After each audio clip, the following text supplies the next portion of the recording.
แห่งอาตมาภาพเก่ากระผมตุลุงนันชัยวัฒนาคเสโนคุณบ่งามได้เข้ามาดำเนินรายการเนาะแห่งวัดพาธาดอยน้อยตำบลดอยหล่ออำเภอดอยหล่อจังหวัดเชียงใหม่เขาก็มากันปิ้นประจำเจ้านี้ก็เป็นเจ้าวันเสาร์เนอะศรัทธาญาติโยมวันศีลตุ้ยนะเดินเก่าแฮม8 คำพรำว่าปินวันเสาร์สุกก็เอาเหล้าเสาก็เอาหน่วยเนอวันนี้เป็นวันพระวันศีลหลายวัดหลายว่าที่เปิ้นมีการมีงานเนาะสารสลงทรงน้ำพระบรมสารีริกธาตุเจ้าหลายวัดหลายว่านะพอออกไม่ออกศรัทธาบางคุณตื่นมาแต่เจ้านะตั้งแต่ตี2ตี3มาฟังเพลงลูกกรุงโอ้วันนี้เพลงลูกกรุงไอ้ก้ามไม่น่ะ แต่มันก็เน่นใจเหมือนลูกทุงอะได้อย่างเฮาเนี่ยนะลูกทุงเนี่ยมันเน่นใจนะข้าวเหนียวเนาะข้าวหนึ่งลูกทุงต้องให้ต้องหน้านี่มันเน่นใจเลยกัน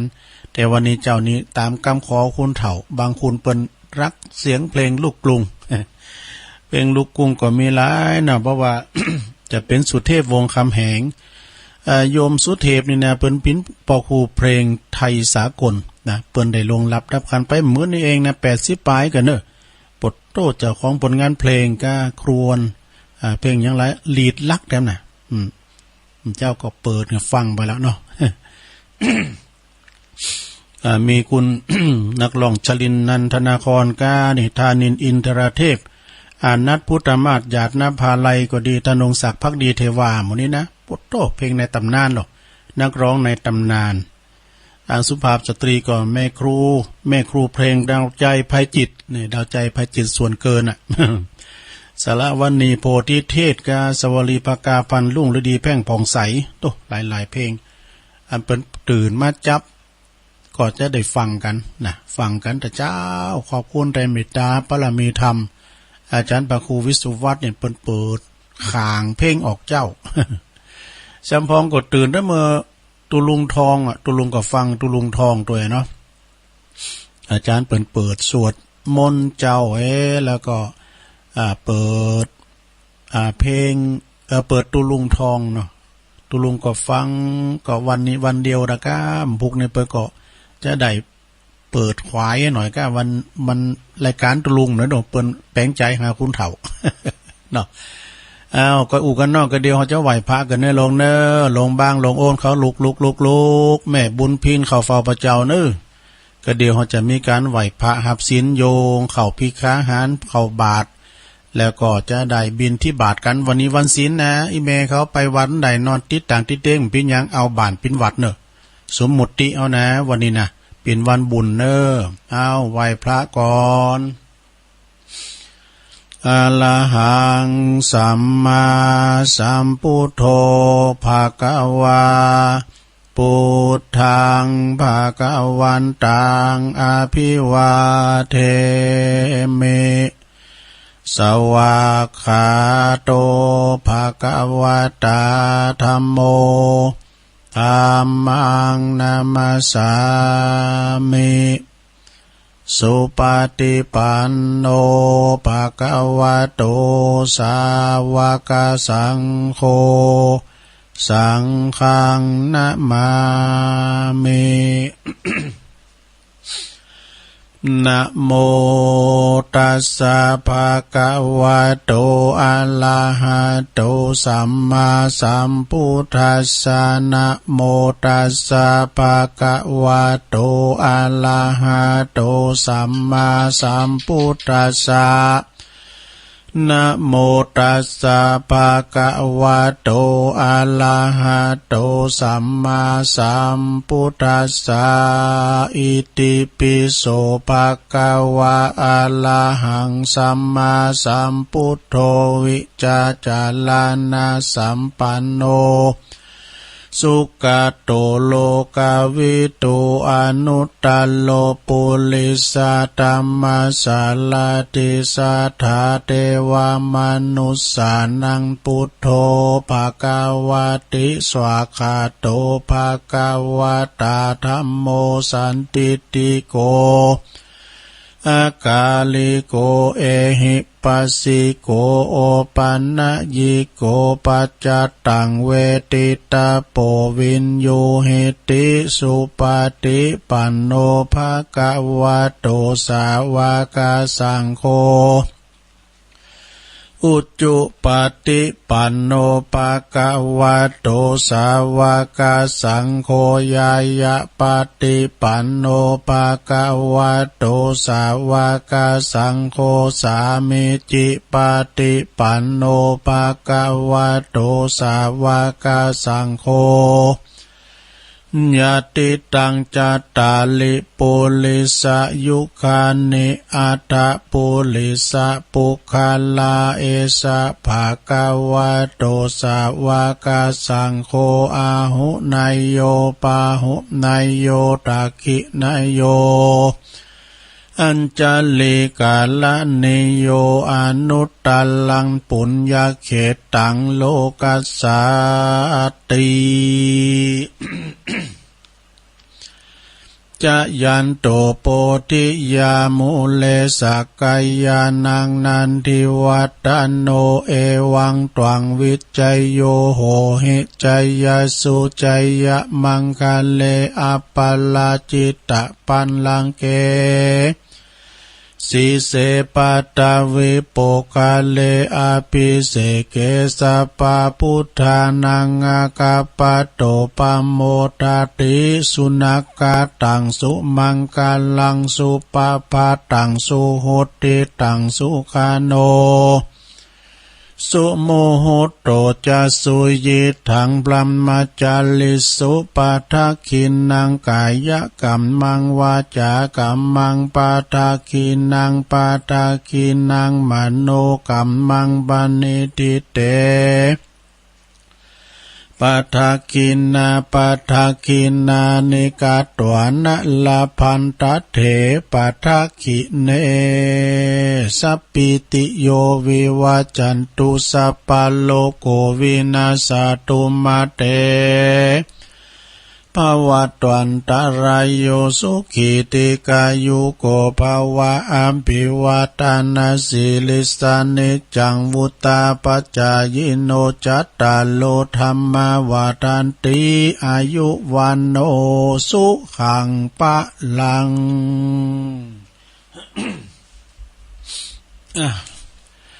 เอาละเนาะสัทธาญาติโยมทั้งหลายใครว่าโวยไปก้าหลงเขาว่าตัวเต็นเอาเขาขอลืมตัวลืมตัวมันว่าโวยมันเคยสูตรโวยหลง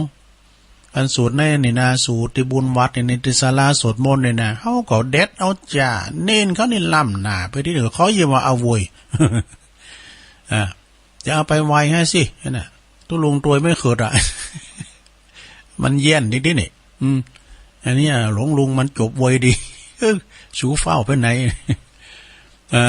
วันนี้ก็ได้สวดมนต์ปินตีเรียบร้อยเนาะขอกุณพระติตาไหลหลัดตันนาผ่านแผ่ว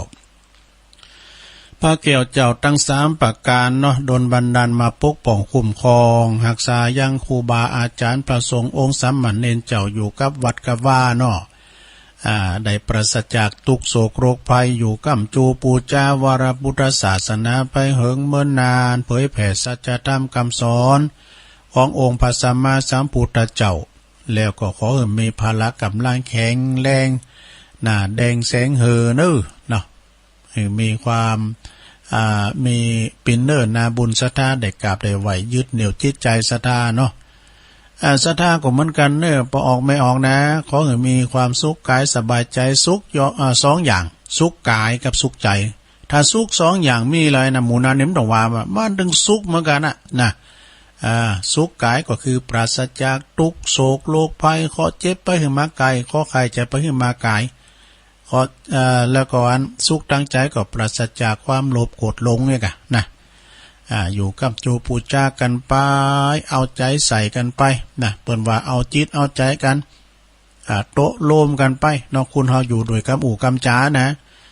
กำอู่แห้งคุณเหมือนน้ำลายแห้งควายอยู่ที่แม่น้ำเปิ่นว่านะเนาะโตะสุยกันไปศรัทธาญาติโยมคุณเฮานี่มันปิ้นสุยเหมือนกันหมดสุยไปต่างดีนะโยมนะ สุยไปต่างดีนะเมินก็เฮาอยู่ห้องยาน่ะเปิ้นว่าโอ้ก็เยวันหน้าเป่งหน้าป้อยหน้าแดงแสงเหิมพุกได้ออกห้องยาเลยมันใจดีหรอกโอ้กำว่าจะได้ออกห้องยานี่มันใจดีนะนอนห้องยามันเจ้โมน่ะซะนะตุลุงเคยไปนอนแหละไปนอนเฝ้าตุลุงนะตุปอไปนอนในปุตอนนั้นมันวางนะตึกสงอาพาธเนาะเอาที่เนียบ่ก็นอนบุญเตงอ่ะกะหิมตุลุงหิมตุปอเนาะตกดึกมาหมอจะมาฉีดยาว่าโหเฮาจะเป็นคุดไข้นะไอ้เนาะมานอนเฝ้าตุปอไปไหนเนี่ยโอ้อันกานี่โอ้นะบุญจะได้ฉีดยาฟรีกันแล้วได้ลุงมานอนลุยลายลุงนอนรุมปืนเตงไปเนาะเดี๋ยวนั้นมาฉีดยานะอีกะเนาะฉะนั้นก็ศรัทธาหยาบโยนน้ำลายเปิ้นก็ปิ้นโต๊ะปิ้นสุยกันโต๊ะกันไปนะอยู่ที่แห้งน้ำลายเนอะอุมนเจ้าหวานปิยะวาจาไปพอปอกาแม่ขายนะความจริงปอกาแม่ขายเปิ้นควบคุมอารมณ์ได้ดีกำแล้วอุมนเจ้าหวานเจิญเจ้าเอาจะเอายังสุดยังเอาไปแอวกาดบ่รู้ฮะว่าเขาจะไปซื้อเตี๋ยวบ่รู้ปุตโตแล้วก่อนเปิ้นควบคุมได้ดีปุตโตลูกก้าบางคนก็ต่อเกินตัวนี้เท่าใด200น่ะอัน50ได้ก็แม่กะบ่รู้200ต่อเปิ้น50ดูเปิ้นลดลงไป วันนี้ก็มาปุบมาปากันต้องเอิ้นเอ่ยไปตั้งนี้ก่อนก็เดี๋ยวเขาจะไหว้พระหับศีลนะลงเด้อเอิ้นเอ่ยไปตั้งสถานีที่เปิ้นมีบุญคุณกับหมู่เฮาเจ้าขาดทั้งหลายเด้อกันมีเปิ้นเฮาก็ไม่ได้ยินกันนะลงนะขอขอบคุณสถานีวิทยุเพื่อการศึกษาพระพุทธศาสนาและวัฒนธรรม FM 104.50 เมกะเฮิรตซ์วัดฝายหินจังหวัดเชียงใหม่โดยเมตตาบารมีธรรมอาจารย์ท่านพระครูสมุวิสุวัฒน์วรกิจโจท่านพระอาจารย์เปิ่นมาดำเนินรายการคนเดียวนะมาเปิดวิทยุเปิดคอม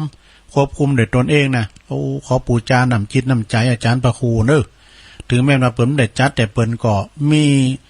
ความสำคัญความสำเร็จอยู่เบื้องหลังตลอดสถานีคืน104นี่ก็มีปัญหาเนี่ยมันก็ดับโตเปิ่นดังตลอดเปิ้นมีปัญหาหยังนะเสียงดังฟังชัดเคยลุเคยยะเดินในสัมปยุตตาน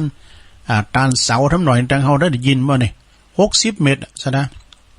60 เมตรสูงขนาดอาจารย์พระครูอภิวัตรพร้อมด้วยคณะคืนสีขาวเฮาจะไปตานกันวันที่12บ่เนาะเข้าพรรษาแล้วก่อนเนาะขอบคุณทางสถานีวิทยุของคณะสงฆ์อำเภอฝางเนาะโดยเมตตาบารมีธรรมหลวงพ่อพระครูสุจิตานุรักษ์ด็อกเตอร์เจ้าคณะอำเภอฝางเนอะ FM 100.25 นอตั้งอยู่ที่วัดพระบาทอุดมนาบ่อสาวาเนอสำนักวิปัสสนาโดยท่านอาจารย์ตุปีเจริญโชติมันโตโชติปัญโยก็ลืมไปแล้ว ตุปีเจริญนี่เปิ้นไปปิ้นตุหลวงสมปานเจ้าวัดสันโค้งนะอำเภอแม่อายแต่เปิ้นก็คงจะเลี่ยมโหมดเข้ามานะอันนี้ก็อยู่ในความดูแลของตุปีเจริญตัวนะขอบคุณนะตุปีนะครับเด้อแล้วก็สถานีตีลืมว่าได้เปิดตั้งแต่ตี 3ไปถึง 7 โมงนะแดนดินถิ่นล้านนานี่ 103.50 ตั้งอยู่ที่บ้านโฮงโง่ตำบลน้ำบ่อหลงอำเภอสันป่าตองโดยคุณรุจิสมบัติเงาคำนี่อันนี้ก็เปิ้นโตเปิ้นปิ้นตากล่องด้วยนะเปิ้นมีคืนเนี่ยเปิ้นไปหมดไปตัวเฮาหมู่เฮาก็เฮามีการมีงานไปหมดทีมดีก็วันที่21 22นี่เป็นว่าจะไปหมู่21เนาะไปปุ่นเมืองแปะเมืองนานเนาะเมืองนานแล้วก็106.25นิมนต์เสียงธรรมจากแม่แจ่มนี่เปิ้นจะเปิดรับปุ่นเด้อ4 โมง 5 โมงว่าเด้อเน้นบูมลูกจ้อนน่ะก็ลูกเน้นนะละอ่อนได้มันเมารับเบิกก็เปิ้นปิ้นตัวแทนของท่านอาจารย์เปิ้นนะก็ฟังกันได้เน้อศรัทธาญาติโยมเนาะแล้วก็ตี 98.75 คลื่นธรรมะเพื่อชุมชนนะคลื่นธรรมะเพื่อชุมชนนี่ก็ตั้งอยู่ที่วัดห้วยตองสักนะตำบลโขงเป้าอำเภอจอมทองโดยเมตตาบารมีธรรมอาจารย์ท่านพระครูวาปีวรธรรมวรมานิตนะฮะตุปีเจ้าวาดเนาะเปิ้นก็ลูกน้องลูกศิษย์พ้องมาเปิดสถานีนั่นต้องขอกราบขอบคุณแล้วก็คืนสีขาวเนอะ ทุกคืนโดยที่เพิ่นฟังทางแอปทางไลน์ก็ดีนะเอิ้นเอ่ยไปแล้วขอบคุณศรัทธาญาติโยมทั้งหลายฟังกันไปก็เดียวก่อนที่เฮาจะรับไหว้พระรับศีลนะก็มีเจริญปอนประตังปูในกรรมเนาะเอิ้นเอ่ยประตังแม่น้อยจุ่มแก้วฟังกันอยู่ก็จ้าพี่น้องสุวรรณวิหารนี่แม่น้อยจุ่มแก้วก็อยู่ในคืนสีขาวน่ะเปิ้นมีการมีงานเปิ้นก็มาตานอยู่งานคืนสีขาวเปิ้นละนะสุวรรณวิหารนี่แม่น้อยจุ่มแก้วปะนั้นปุดเขาก็ดีปอน้อยชาญเขาก็ดีนะพี่นั้นวินน่ะวัดสุวรรณวิหารไปกินข้าวบ่ลามไปเด้อนะลาบคุ้มพี่นั้นวินจัดให้ได้ มักคุ้มมักเพชรน่ะล้านหน้าวัดสุวรรณน่ะพี่นั้นวิน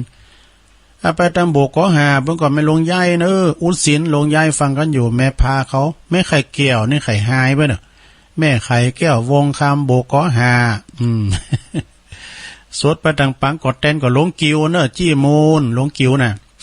หลงกิวจี้มูลแม่หลงไข่เขาก็ดีแม่หลงไข่พงดานี่เป็นแม่นายกขยันพงดาน่ะแม่หลงไข่เนี่ยวันนั้นปีแล้วตัวปีที่ผ่านมาเนี่ยตุลุงไปช่วยงานเพิ่นยังมาไหวตุลุงอยู่เนาะลงงานลงกิวเขาเนี่ยนะพออาจารย์ปีนันด้วยนะปีนั้นประสิทธิ์ปีนันพรมด้วยนะ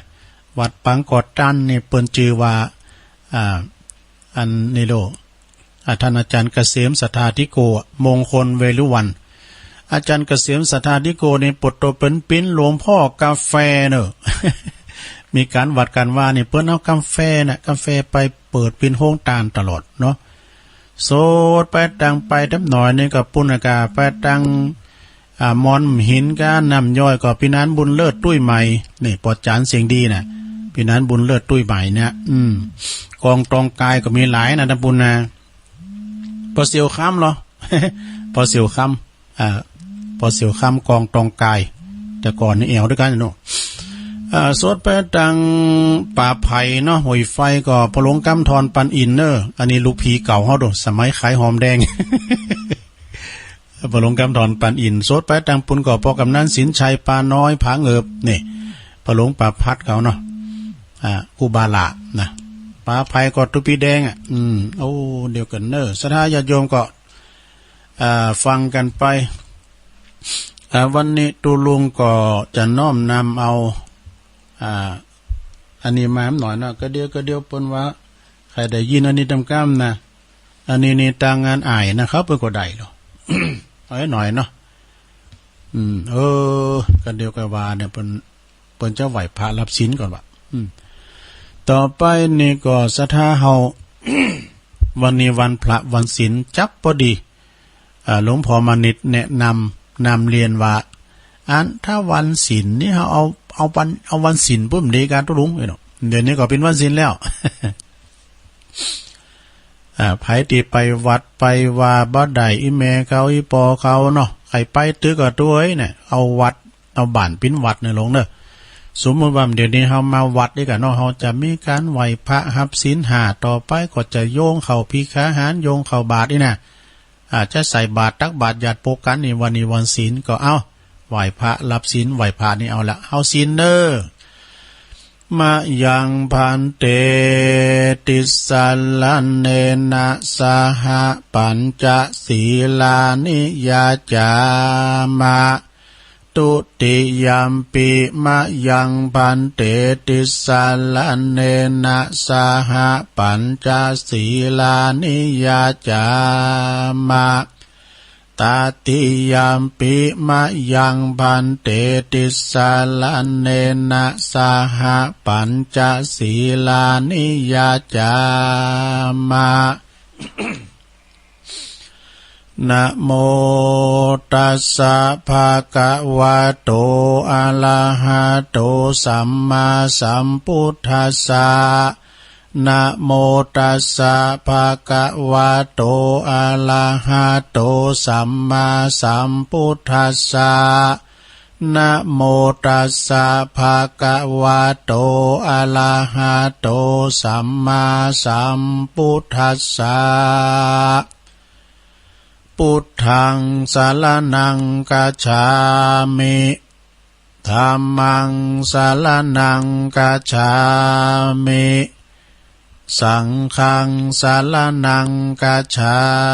มิตุติยัมปิพุทธังสารนังกัจฉามิตุติยัมปิธัมมังสารนังกัจฉามิตุติยัมปิสังฆังสารนังกัจฉา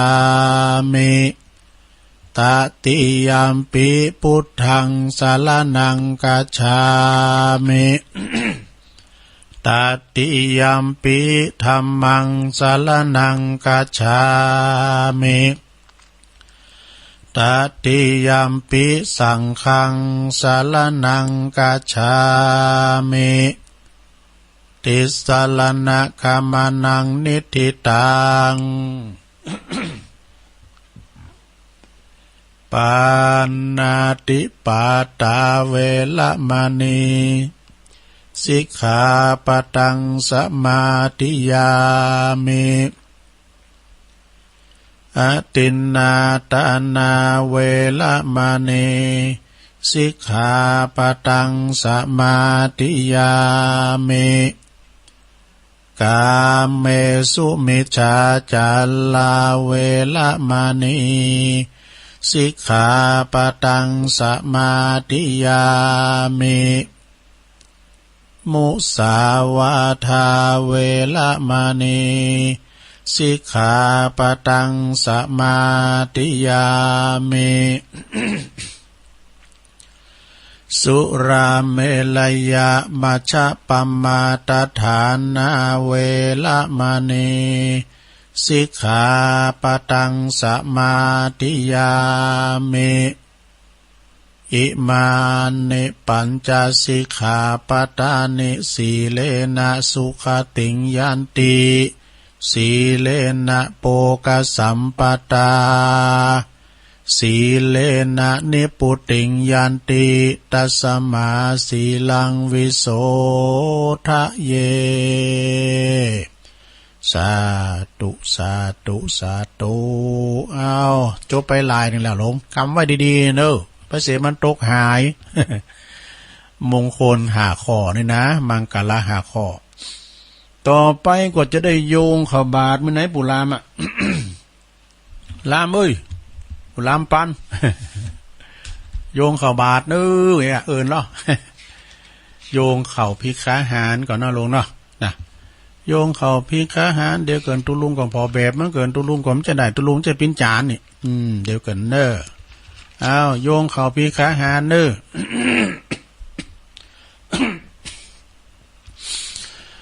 นะมา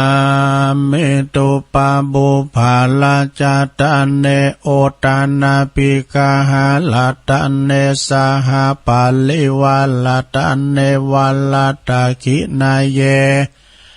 กายะตัวเลวาจิตัวเลมโนตัวเลสันจิจะปามาเตนาวาอสันจิจะปามาเตนาวากายะกรรมเมนาวาวจีกรรมเมนาวามโนกรรมเมนาวาอาติตาโตสังปัจจุปันนะโตสังสปังโตสังคามันตุโนตุติยัมปิตติยัมปินะมาเม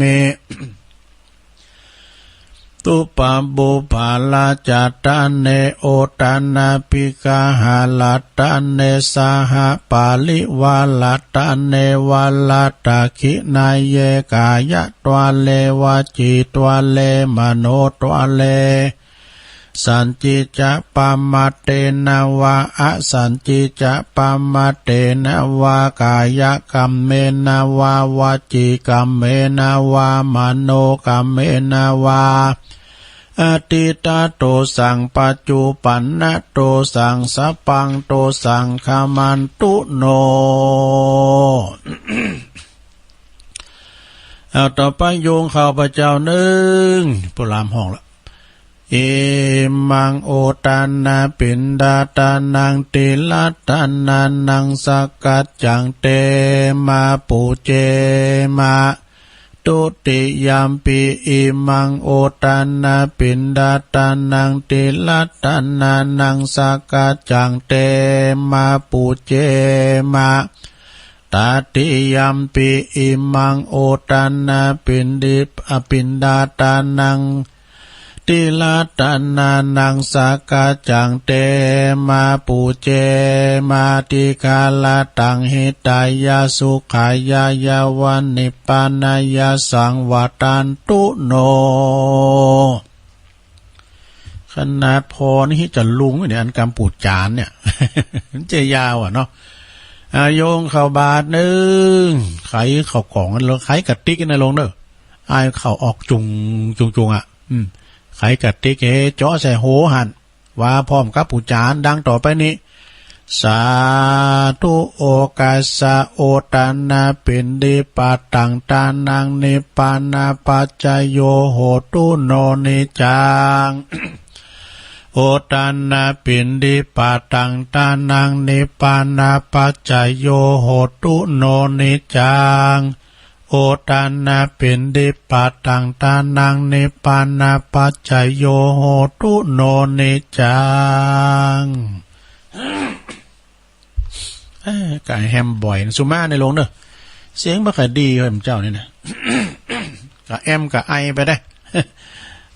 เสียงก็เป็นอนิจจังเหมือนกันมันเป็นจะได้นะเสียงนี่นะกินน้ำอุ่นจะหลายแล้วนะน้ำปีนก็กินนั่นเอาต่อไปไปตังแถวนึงหน้าห้องโลงคูบาบุดึงนี่ปุรามห้องละไปตังแถวขยมไปไหนกะละมังทางเป้ถ่ายข่าวออกบาทเอากระสอบมาสมุไรข่าวสาร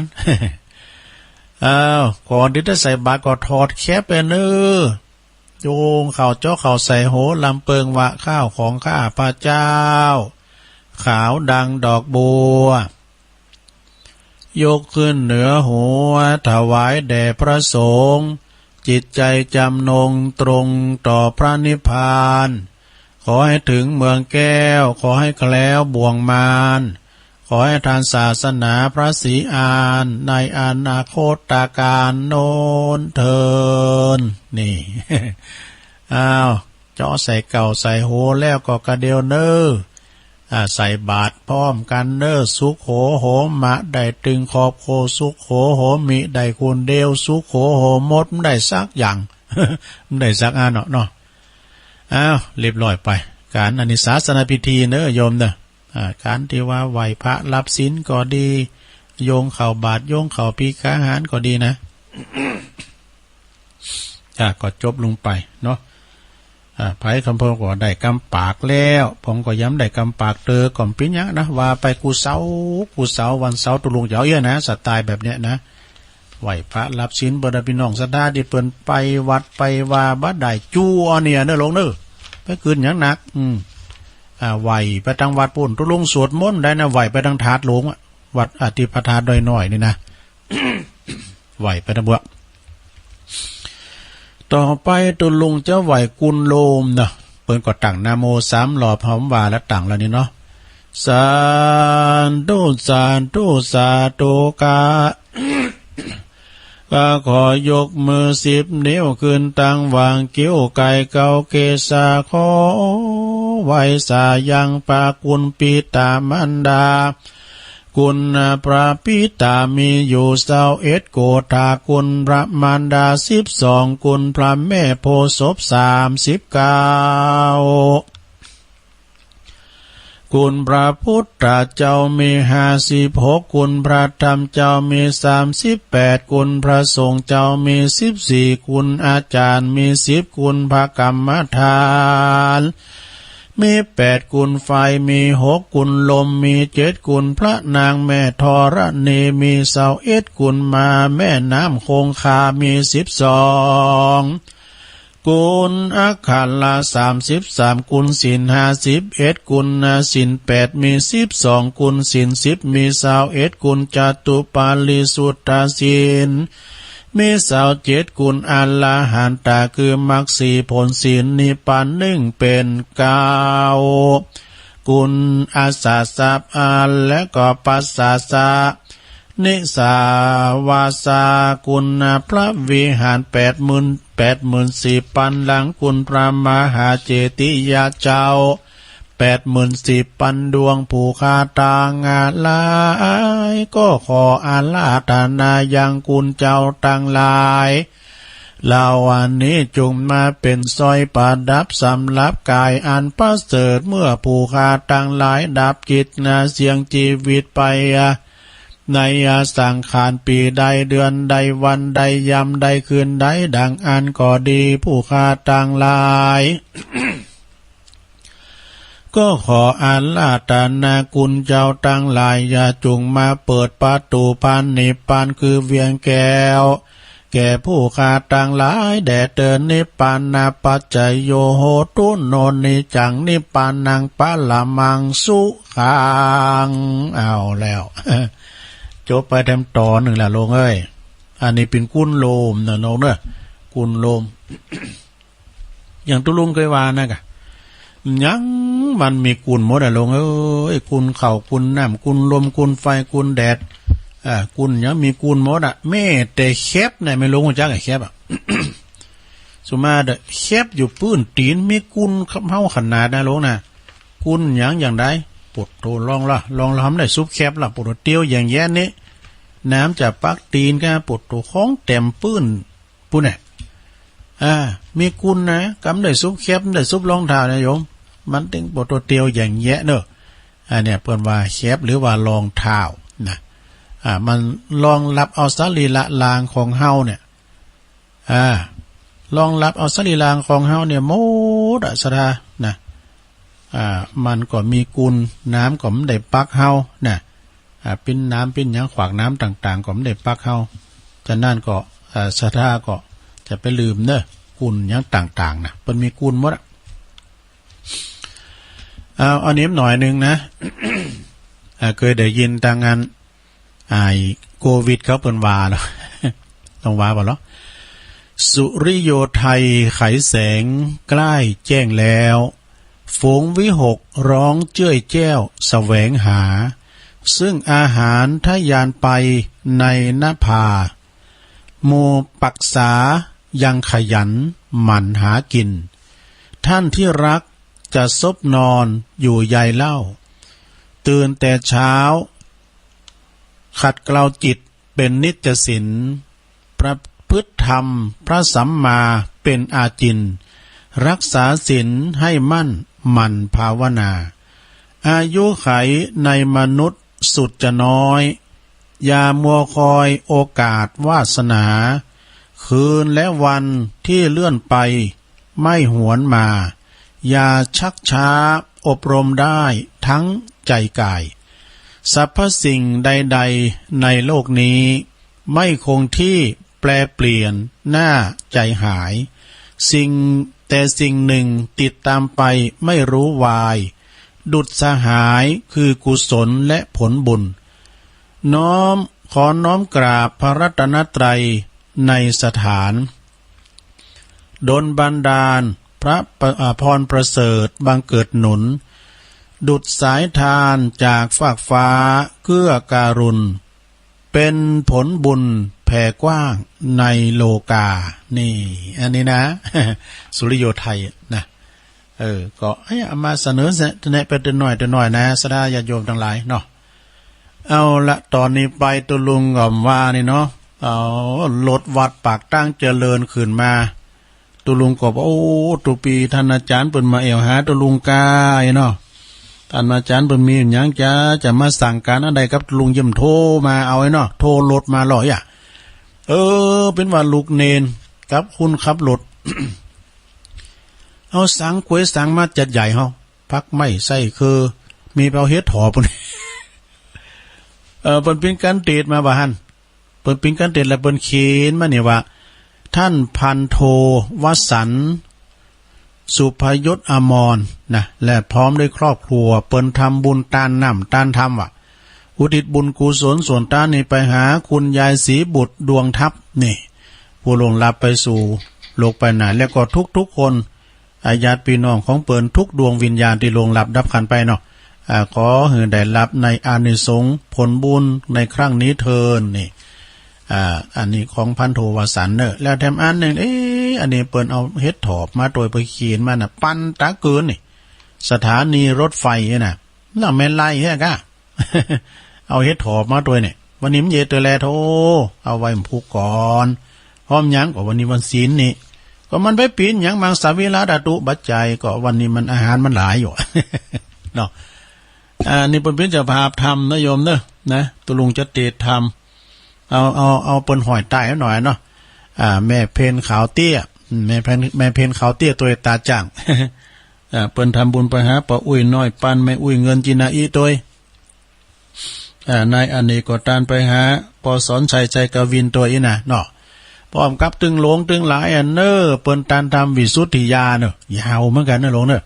ตุลุงจะกอยว่าไปนะเนาะกอยว่าไปทำวิสุทธิยาเนี่ยโตขอความหมายนี่ลึกนะลองฟังพอดีๆเถอะไปฟังเสียงตุลุงหน่อยเสียงะระฆังแตกฟังเนื้อหาสาระของในธรรมนะพระจันนันพมพระจันนันพมพระจันนันพมนี่อยู่ปังกอดเต้นก็มีนะอยู่ปุ้นก็มีปุ้น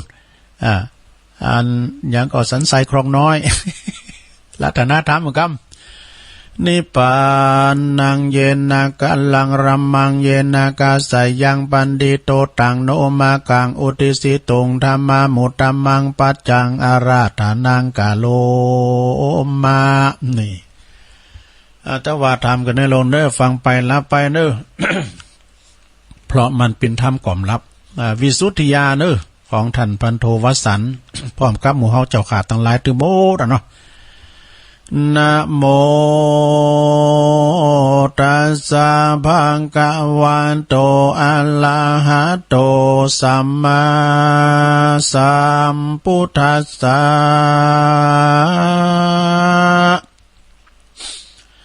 เอวัมเมสุตังเอกังสัมมายังภังกวาวิหารติเจตวันเนอนาตาปินดิกัสสะอาลาเมสาตะโวดุลาสาปุลิสะทั้งหลายมีกรรมมีต้นว่าเอวัมเมสุตังอันว่าสูตรอันนี้หากเป็นนิทานแห่งสูตรทั้งมวลมีพระมณลาจาสูตรเป็นเก้าปางเมื่อพระพุทธเจ้าวิปัสสีเกิดมาในโลกวันนั้นยังมีเศรษฐีสามขากูลมั่งมีโดยมั่งมีเป็นดีโดยเขาของ80,000 แสนโกดจุคนหันแลผู้หนึ่งมีชื่อว่าวิกาปาติผู้ท้วนสองนั้นมีชื่อว่ามัตตาจุทะจุลาดแลผู้ท้วนสามนั้นมีชื่อว่าสุตวิหามกะมีเขาของเสมอกันมีลูกละคนเศรษฐีตั้งสามข้ากุลนั้นใจยาคอใจเข้าของฮือเป็นตานไปบ่ขาดดูจัดดูเข้าของเสียงไปคนละ10,000ละแสนจุคนหันแลยังเอาไว้หือลูกสามข้ากุลนานคนละสองโกดก็มีแลโป้แลแม่ข้าสามขากูลนั้นเข้าก็ปากันกะทำบุญหือตาละไปบ่ขาดท่านแลแล้วก็ซ้ำมาปากันกะทำบาปมากนักเลือนลายเขาก็ปากันเล่นจู้จากผัวเมียแห่งต้านผู้อื่นเขาก็ปากันไปลักเอาเขาของเงินคำงัวควายจ้างม้างัวควายขาสัตว์ตัดชีวิตกินจุวันบ่ได้ขาดสายถึงผู้หญิงผู้ชายส่วนผู้หญิงนั้นเราเขาก็ปากันไปเล่นจู้สู่ผัวเมียต้านไปเล่นจู้กับปีกุฏเห็นสัมบันเนนสังฆาเจ้ากันว่าจุติจากเล่นจู้จากผัวเมียตนเขาก็กาตามปะบาปมากนักกันว่าเขาตายจากเมืองคนไปแล้วจะโยมพิบาลเขาก็ปากันมามัดเอาจู้คนหันแหลล้างพ้องก็ร้องไห้ล้นลานตาเหลือกขึ้นไปขึ้นเมืองบน ขึ้นเมื่อบนนั้นล้างพ้องก่อหาร้องเป็นดังงัวดังควายหันแลจ่าโยมปีบานเขาก็มาเอาไปจูคนหันแลกันแล้วว่าได้7 วันมาลอดเขาก็ปากันมาเขียนมาถามเขียนถามตีอยู่ทุกวันบ่ได้ขาดจ่าโยมปีบานเขาก็ถามว่ามึงอยู่ในเมืองคนปุ้นเมื่อก่อนมึงหากได้กาตำบาปมากนักแลกันว่าสู่กาตำอันใดกูหากหูหากหันจู้อันแลแต่เมื่อสู่อยู่เมืองคนเมื่อก่อนสู่หากได้ลาสินเลี้ยวป้อยไปกาตำบาปนั้นจะยังมีพระมหาเถรเจ้าตนนึ่งชื่อว่าที่ปามาลายเจ้าก็มาหันเขากาตำบาปอันบ่กาตำกรรมอันบ่ชอบพระจึงเสด็จไปถามดูยังเพศอันอยู่ในเขตนาโลกเหตุใดสูจึงได้มาตกนาโลกนี้จะเพศตั้งหลายที่ตกมรนาหกนั้นก็กล่าวว่ายามเมื่อผู้ฆ่าตั้งหลายอยู่ในเมืองคนมาเมื่อก่อนปุ้นผู้ฆ่าตั้งหลายก็ได้ไปเล่นจู้สู่ผัวเมียแห่งต้านผู้อื่นแล ผู้ฆ่าใดไปลักเอาเขาของแห่งต้านไปได้ลักเอาจ้างม้างัวควายแห่งเขาหันแลผู้ฆ่าก็หากว่าได้รับสินจางคาสัตว์ตัดชีวิตตัวน้อยตัวใหญ่หือตายตั้งแต่ปานนาทีบาจนถึงสุลาหันแลผู้ฆ่าจึงได้มาจมอยู่ในมรณะหกที่นี่เมินนานแล้วผู้ฆ่าทั้งหลายก็ยังบ่ได้พ้นเตื้อแลผู้ฆ่าก็ขอมหาเถรที่ปามาลัยเจ้าตนประเสริฐ ลำเลิศกว่านาราเตปาตั้งหลายขอจุงคุณนาภายโปรดไปบอกให้ลูกหลานแห่งผู้ฆ่าอันอยู่ในโลกลาเมืองคนปุ้นจิมเตอขอจุงเขาได้ปาการกาดตำบุญฮือตานขันเขามาอุติสะแผ่บุญมาฮือผู้ฆ่าตั้งหลายพ้องเตอส่วนอันว่ามหาเถรเจ้าที่ปามาลัยกันว่าได้ยินคำสั่งแห่งเพศตั้งหลายดังอ่านที่ปามาลัยก็กลับคืนมาบอกเฮือเขาฝูงอันเป็นพี่เป็นน้องเป็นลูกเป็นหลานอันอยู่ในแห่งห้องไปหลังฮือเขาได้รู้แล้วหันแลดูลาต้านต่างลายเฮ้ยจุงปากันกาตำบุญฮือตานหยาดน้ำอุติสาแผ่บุญไปหาป้อนและแม่แห่งสู่เตอ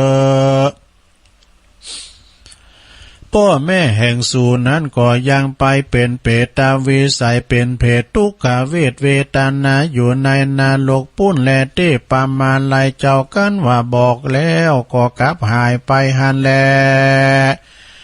ตั้งแรกแต่นั้นไปฝูงหมู่พี่หมู่น้องลูกหลานตั้งหลายก็ปากันมากาตำบุญฮือตานหยาดน้ำไปหาอยู่ทุกวันจนหมดเขาของเขาว่าของสองโกฏก็มีแลเอกวะจาเอกะอะวามังกาสาเสติก็ยังบ่ได้พ้นจากนรกเตื้อแลในกาลยามนั้นก็ยังมีพระอรหันตาตนหนึ่งต้านก็หันเขากัดตำบุญฮือตานไปหาพ่อและแม่แห่งเขา ก็หมดเสียงเขาของไปคนละ2 โกฏดังอ่านป้อและแม่แห่งเขาก็ยังบ่ได้ไปเกิดบ่ได้พ้นเตื้อว่าละพ่อแม่แห่งสู่นั้นก็หากได้กาตำกรรมอันบ่ชอบแม่นว่าสู่ตั้งหลายได้ตานไปเสียงเงินเสียงเขาของเก้าโกฏ10 โกฏก็เต้าว่าเป็นของตานแห่งสู่เต้าอันแล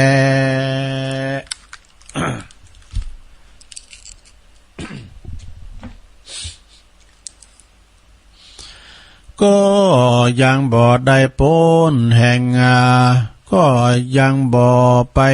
ลอดพ่อแม่แห่งสู่สักเล็กสักน้อยและเอวังสาลานังเขาก็กุมขับว่าไว้พระอาลาหันตาเจ้าก็ขอจุงได้สำแดงกองศีลกองแห่งศีลกองแห่งธรรมเพื่อผู้ขาดตั้งหลายแด่เตว่าอันก็ไม่แลเมื่อนั้นพระอาลาหันตาเจ้าจึงกล่าวว่าฮือสู่ไปไว้สายังสัพพัญญูปาพุทธาเจ้าปุ้นเตว่าอันก็ไม่แลเตเสนาโตพระก็เตสานาฮือฟังเลี้ยวก็กันว่าพระบอกแล้วก็กลับก็กากาดแก้วปากันไปดายังเข้าตอกดอกไม้วาทุไตยาตานแล้วก็ปากันลีลาย่างย้ายเข้าไปสู่ขวงแก้วอารามแล้วก็ไปปูจาสิ่งมีตนว่ากันทะของหอมตั้งหลายไปขับไว้สาปาพุทธาเจ้าว่าพันเตพระกาวาคาไวปาพุทธาเจ้าอันว่าพ่อและแม่แห่งผู้คาเหตุใดแลบอดใดพ้นจากนาโลกนี้จาแต่เมื่ออยู่ในเมืองคนเมื่อก่อนนั้นพ่อและแม่แห่งผู้คาใดกาทำบุญอยู่บ่ขาดสักวันเหตุใดพ่อและแม่แห่งผู้คาบ่ได้พ้นจากนาลกบ่ได้ไปเกิดนันจาขอพระพุทธเจ้าจุงได้เตสานาสำแดงยังบุพกรรมวิบากของพ่อและแม่ฮือผู้คาตั้งหลายแด่เตอว่าอันว่าผู้คาตั้งหลายนี้หากสารละเขาของฮือเป็นตานไปเสียงเขาของคนละ2 โกฏแลเมื่อนั้นพระพุทธเจ้าจึงกล่าวว่าดังนี้สาลมาโนปิยคาเตเยวะดังนี้แต่ยามเมื่อพ่อแม่แห่งสู่เมื่อก่อนอยู่เมืองคนเขาก็ได้กาทำปาณาติบาตได้กาทำบาปมากนักไปเล่นจู้สู่ผัวเมียแห่งต้านผู้อื่นส่วนว่านางผู้เป็นแม่นั่นก็ไปลักเอายังเส้นฝ่ายแห่งต้านผู้อื่นอันหนึ่งเขาก็ได้ไปรับเอาสินจางรางวัลขานาคาสัตตชีวิตมากินจุวันบ่ขาดหันแลดูลานางตังลายสู่จุงปาการสร้างยังทำปิตากาจาดกคือเป็นตาลเตว่าอันก็มีแลส่วนอันว่านางตังลายก็ไวยสาวะพันเตภกวากาแห่งพระพุทธเจ้าวาจักคือผู้คาตั้งหลายใดเอาทำอันใดมาเป็นตาล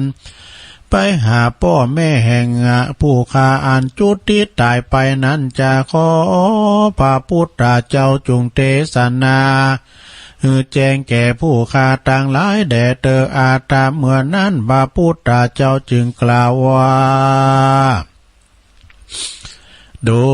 ลานางตั้งหลายเหยจุงปากันสร้างเขียนยังเอาทำยังอันมีชื่อว่าวิสุทธิยาอันนี้ไปหือเป็นตานเตว่าอันก็มีแลแม้นว่านางตั้งหลายบ่จ้างแต้มเขียนดังอันก็ขอหือต้านผู้อื่นได้แต้มเขียนหือเตอว่าแล้วหือปากันเอาเขาตอกดอกไม้และปัจจัยไปปูจาเอามาเป็นทานอุทิศส่วนบุญไปหาเขาเตอ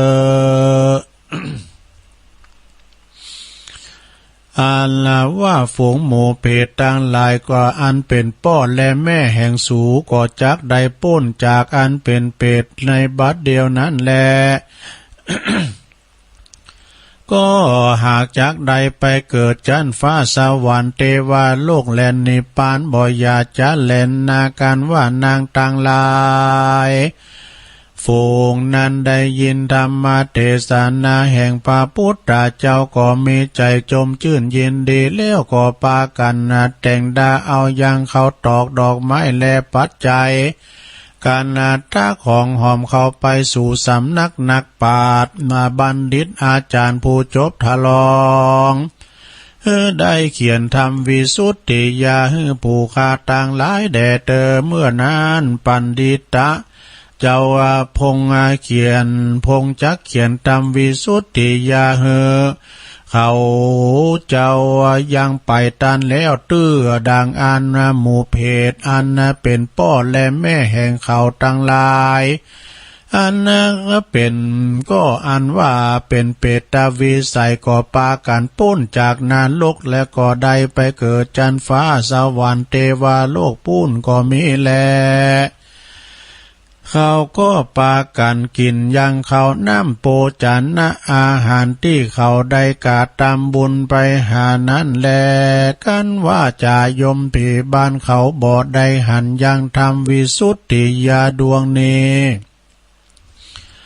เขาก็บ่ปล่อยใดไปเกิดกันว่าเขาได้หันทำวิสุทธิยานี้ก็ก็บ่ไปก็ได้ไปเกิดหันแลเขาก็เต้าว่าเอาน้ำดองเล็กดองแดงกินจุวันก็มีแลส่วนอันว่านางตั้งหลายฝูงนั้นก็นำเอาทำมัตเตสนาวิสุทธิยาไปกาตามบุญเป็นตานหยาดน้ำอุติสาบุญไปหาพ่อและแม่แห่งเขาเลี้ยวก็อาลาธนาธรรมอันมีชื่อว่าวิสุทธิยาไปปูจาเป็นตานกับศาสนาของพระพุทธเจ้าดังอาละส่วนอันว่าพ่อและแม่แห่งเขาก็ได้พ้นจากอันเป็นเปตวิสัยได้พ้นจากนรกแล้วก็ได้กินเขาน้ำโภชนะอาหารที่หมู่พี่น้องลูกหลานได้เขาได้กาตามบุญเป็นตานหยาดน้ำไปหาผู้ค้าต่างหลายนั่นแหละกันว่าผู้ค้าต่างหลายได้กินข้าวได้กินแล้วผู้ค้าต่างหลายก็ขอว่าไปเกิดวันนี้เตอส่วนอันว่าเพศต่างหลาย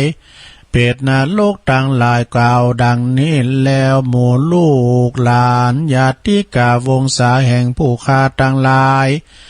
ที่ได้สร้างธรรมเทศนาวิสุทธิยาเป็นตานแล้วจ่ายโยมพิบาลก็กล่าวว่าธรรมวิสุทธิยาดวงพระเสริฐดียิ่งนักหนาแม้นว่าผู้ใดได้กระทำกรรมตั้งบาปกระทำเวรกรรมมาแต่ชาติปางหลังก็ดีก็ห่างหายเสียงจะแลแม้นว่าผู้กัลละผู้ใดได้เอาธรรมดวงนี้ไปเอาไปเทศนาต่อหน้าซากศพคนตายก็ดีเอาไปเทศนากลางบ้านกลางจองกลางหอกลางเฮือนก็ดีอันว่าผีอันว่าสัพพะผีเข็นตั้งหลายอันจ้างมาลาวีเบียดเบียนกาตามหลายนั้นก็จักลำงับกับหายไปแล้วก็โดยธรรมเทศนาดวงวิเศษนี้ผู้กาลาผู้ใดได้แต้มได้เขียนเป็นตานสักการะปูจาวายครบยำก็ดีก็จักมีภาลาอานิสงส์ได้44,000ขันธ์อันจบไตรปิตากะอันอ่านนับบ่ได้แลนางตั้งสองส่วนนั้นว่าเมื่อนั้นนางตั้งหลายก็จักได้